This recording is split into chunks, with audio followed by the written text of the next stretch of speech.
Bonjour.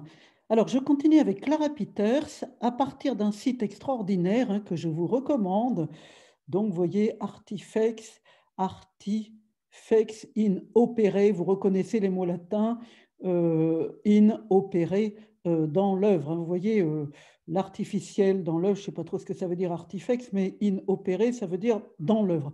Bon, pour artifex, vous demanderez à un spécialiste de latin, mais on est très clairement ici, alors c'est le site d'un certain Jean Bousquet, qui était professeur d'histoire de l'art à Montpellier et qui est mort très vieux, après une carrière bien remplie, après avoir réalisé ce site que vous pouvez donc trouver et qui étudie avec une finesse extrême des tas de petits détails dans les tableaux. Vous voyez un petit peu à droite la progéniture de Vénus, le diable dans la crèche, représenté par une sorte de bouche d'enfer parfois grillagée ou alors comme une entrée de cave. Donc, l'historien de l'art a cherché tous les petits détails à ce sujet. Le temps des innocents, donc le massacre des innocents, les naissances mystiques, Vulcain, Vénus et Mars alchimiques, c'est-à-dire pas seulement l'histoire, comment dire, de l'adultère de Vénus avec Mars, sachant que son mari officiel est Vulcain, mais aussi ce qu'il en résulte d'un point de vue de la combinaison des éléments alchimiques, vous voyez, le soufre, le fer, donc vous savez que mélangé, il donne un composé qui n'est ni du soufre ni du fer, c'est du sulfure de fer, c'est un composé nouveau. Donc les alchimistes, c'est pas si bête, ils n'avaient peut-être pas le tableau des éléments et la rationalisation contemporaine, mais ils avaient déjà des notions de chimie, si on peut dire. Enfin, ils savaient déjà que les éléments pouvaient donner des choses différentes quand ils étaient associés. Et c'est, comment dire, lié à des mythes comme ceux de Vénus, Mars, Vulcain en l'occurrence. Donc tout ça, c'est très, très intéressant à lire. Et ce qui nous intéresse aujourd'hui, c'est l'artiste comme fantôme dans son miroir à travers l'exemple de Clara Peters qui a particulièrement brillé dans ce domaine. Alors, reflet sur des surfaces qui ne sont pas véritablement des miroirs, moins un autoportrait qu'une sorte de poinçon, une sorte de signature.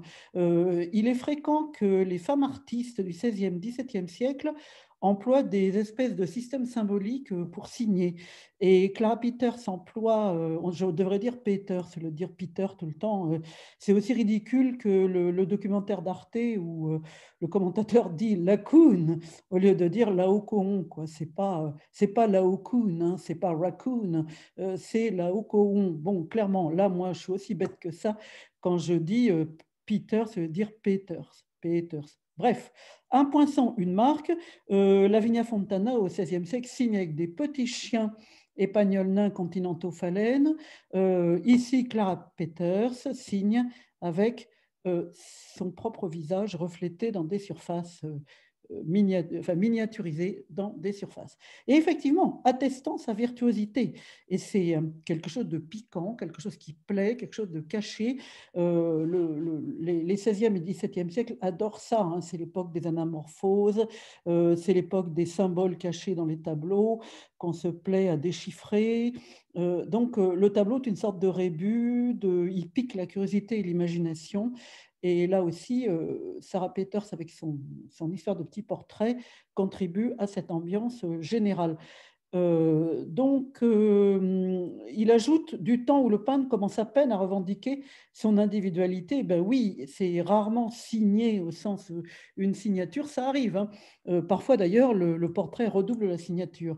Mais disons que c'est une façon de se montrer à l'intérieur un petit peu comme les caméos, vous savez, par exemple d'Hitchcock dans les films. Hitchcock qui apparaît au moins une fois dans chacun de ses films. C'est la même chose, vraiment un poinçon. Alors, on va prendre un exemple, même plusieurs exemples. Donc, voici un tableau qui s'intitule, alors le 680 dans le coin, c'est un numéro d'inventaire, hein, vous n'y faites pas attention. Ça s'appelle Nature morte au noir, friandises et fleurs. Ça date de 1611 et c'est conservé au musée du Prado à Madrid. Donc là, il y a quelque part un portrait de l'artiste. Alors, je vous laisse regarder 5 minutes, mais je ne pense pas que ce soit évident. Alors, regardez surtout les surfaces réfléchissantes.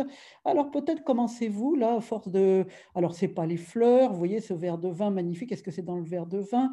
Ici, là, c'est cette espèce de superbe calice magnifique, enfin, une coupe. Vous voyez, c'est une coupe recouverte avec enfin, il y a un couvercle un peu comme les coupes de bière ou des choses comme ça. Et ici, les fameuses friandises que vous pouvez presque parfaitement reconnaître, hein, des petits bonbons au sucre, des amandes, des dattes, des... Comment ça s'appelle ça? Je connais, mais je ne sais plus, des figues, voilà, c'est ça. Et ici, des bretzels, une fleur tombée, enfin, vous avez tous les détails ici. Alors, peut-être le temps que je baratine sur tout ça, vous avez reconnu ici, tic, tic, tic, tic, un petit reflet. Alors, voyons l'image suivante. Et voilà, l'image suivante, je suis sur le pot d'étain. C'est un pot d'étain lustré, hein, brillant. Et vous commencez à voir apparaître les petits visages. Vous voyez ici, là, là et là, des petits visages qui se reflètent. On voit encore mieux sur l'image suivante. Donc là, on voit tout. On voit la fenêtre et on voit la peintre en train de peindre. Et je me demande s'il n'y a pas un chien ici. Ça, c'est peut-être moi qui imagine, hein. Mais bon, non, c'est peut-être tout simplement son bras en train de travailler. Donc, elle s'est auto-représentée, vous voyez, dans le tableau même, et on peut la reconnaître. C'est donc comme un poinçon. Alors, autre exemple ici. Alors là, je vais vous montrer deux tableaux successivement. Vous allez essayer de trouver le petit poinçon, si on veut. Ici, je pense que c'est assez facile. Alors, vous dites, bon, est-ce que ça pourrait être par là? Non, c'est peut-être pas assez brillant. Tout ça, c'est du cuivre. Non. Les poissons, bon, ben non. Ça, c'est un plat en terre. OK. Ça, peut-être. Mais enfin, quand même, ici, il y a quelque chose d'extrêmement visible. Donc, il est là, le poinçon. Et ici, alors là, essayez de trouver où c'est. Maintenant, vous êtes un peu renseigné. Le truc, c'est que c'est le même genre d'objet, c'est-à-dire cette verseuse recouverte d'un couvercle en argent. Donc, vous voyez ici, pain, fromage, etc., bretzel, toujours les friandises, le couteau, on y reviendra tout à l'heure, on le verra de près. Mais déjà, peut-être vous pouvez lire Clara Peters ici. Donc, ça, c'est la nature morte, il y a écrit n'importe quoi, nature morte, hein, still life. Vie tranquille avec des fromages, des amandes et des bretzels.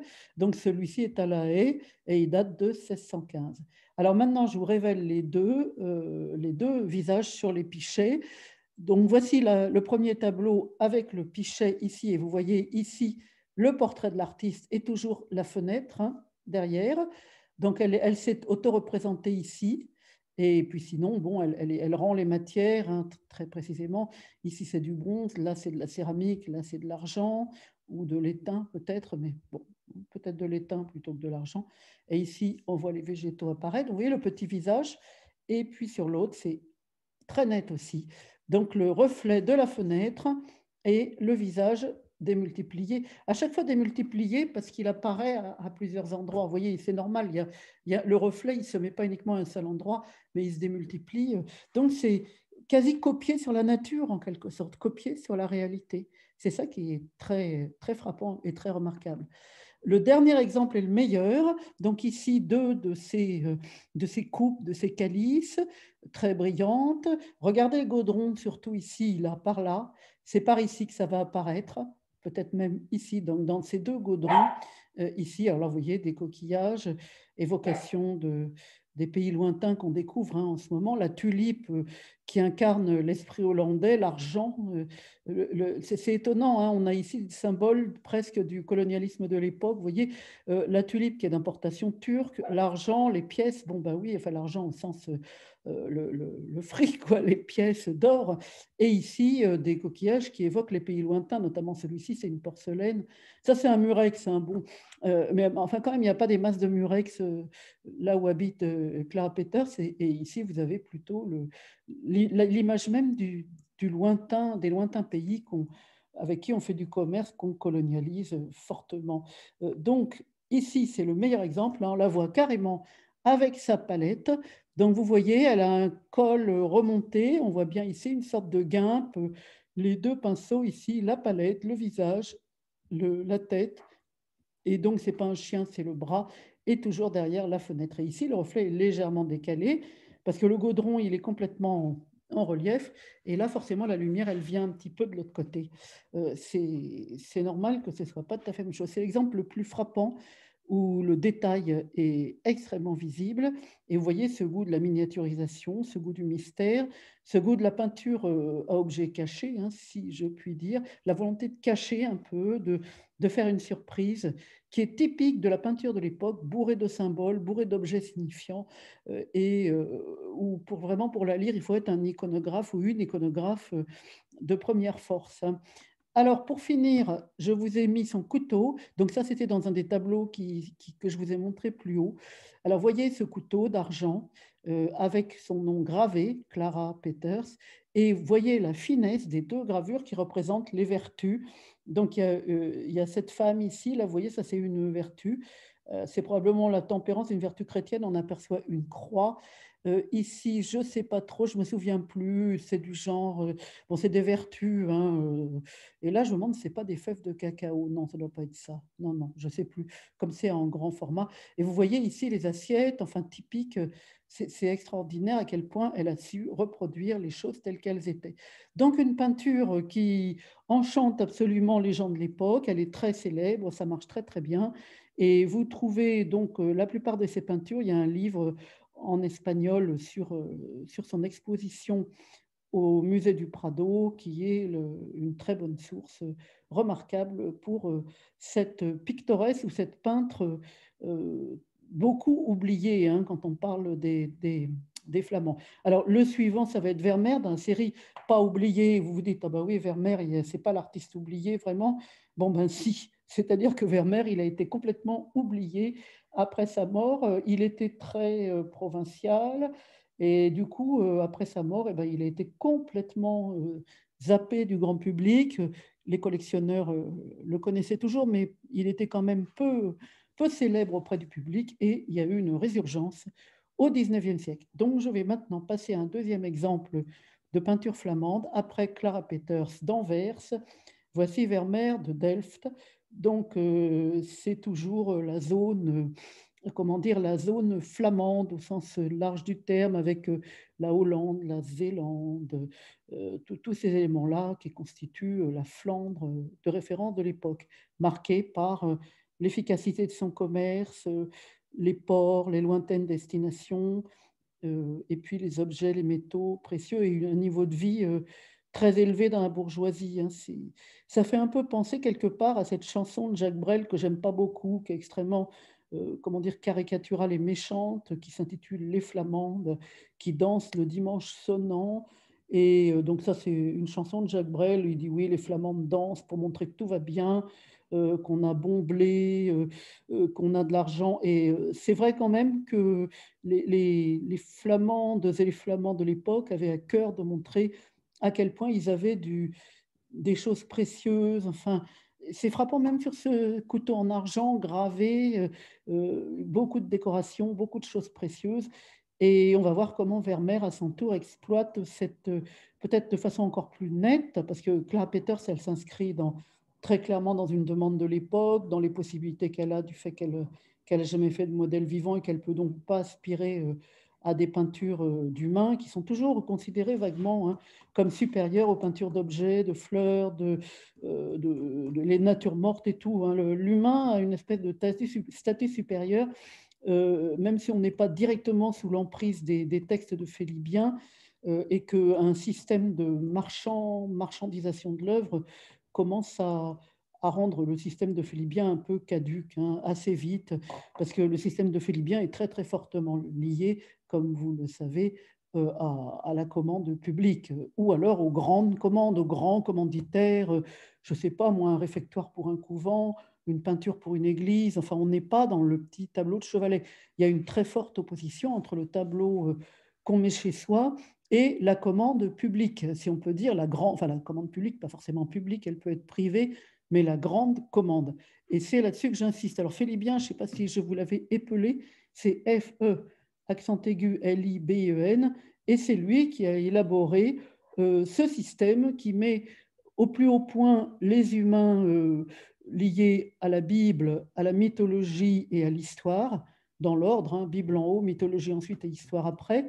Et ensuite, il y a une sorte de séparation, de gap, qui fait que les natures mortes, les paysages, les peintures de fleurs, peintures d'objets, peintures de nourriture comme les flamands ou scènes de genre, ce qu'on appelle scènes de genre. Alors c'est aussi bien, l'intérieur avec, le petit chien, la dame qui lit une lettre, sa servante. Enfin, vous voyez ce genre de tableaux? Il y en a beaucoup des tableaux flamands comme ça.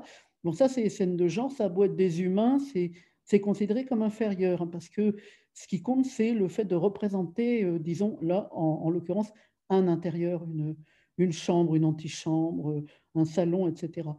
Et les scènes de taverne, de bordel et cetera, qui sont également très fréquentes, appartiennent encore à un genre inférieur.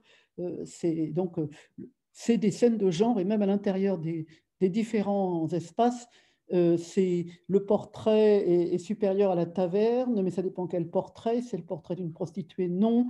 Les scènes d'intérieur, valent mieux que les scènes de bordel. Enfin, vous voyez, il y a toute une espèce de hiérarchie implicite qui génère, le prix des tableaux et puis aussi, le but de ces tableaux. Il est évident que, par exemple, je ne sais pas moi, un restaurant ou, comme les artisans et les commerçants achetaient beaucoup de tableaux à l'époque, je vous ai dit, hein, on les achète sur les foires, comme on achète, un instrument de ménage, hein, comme on va au marché, je sais pas, acheter une passoire, enfin, c'est à peu près ce niveau-là, même si c'est un peu plus cher. Mais bon, vous voyez, ça s'achète sur les marchés et du coup, il est probable que peut-être une scène de taverne pourrait séduire, ce que j'appelle maintenant un débit de boisson, enfin, je veux dire une taverne elle-même, quoi.